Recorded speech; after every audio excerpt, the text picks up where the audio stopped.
ကိုမြင်တွေ့နေရတာတော့ကြောင်လုံးမြုပ်နေရအလူတစ်ခုအတွက်ပဲပင်ပေါ့ဖောက်နေရပဲဖြစ်ပါတယ်ပဲဒီစင်းကိုကျွန်တော်တို့အခုတော့အောက်ကဆင်ထိုးဖြာခံပြီးတော့ပုံပြီးတော့ဘောကနေကောက်ရုပ်အုပ်ပြီးတော့ရေဖြန့်ပေးရတာပဲဖြစ်ပါတယ်၄-၅-၆လောက်ထိရေဖြန့်ပေးတဲ့ခါမှာအခုလိုပဲပင်ပေါက်လေးကြီးရလာတာဖြစ်ပါတယ်ပဲပင်ပေါက်ရလာတဲ့ပဲပင်ပေါက်လေးတွေကိုတောင်းနဲ့ထည့်ပြီးတော့ကျွန်တော်တို့အမျိုးသမီးတွေကတခါ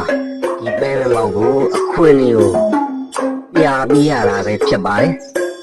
အခွင့်အရေးကိုပြတန့်ဆင်ပြီးကြမှာကျွန်တော်တို့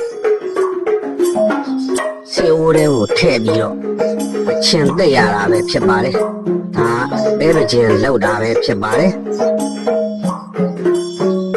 ဒါကတနေ့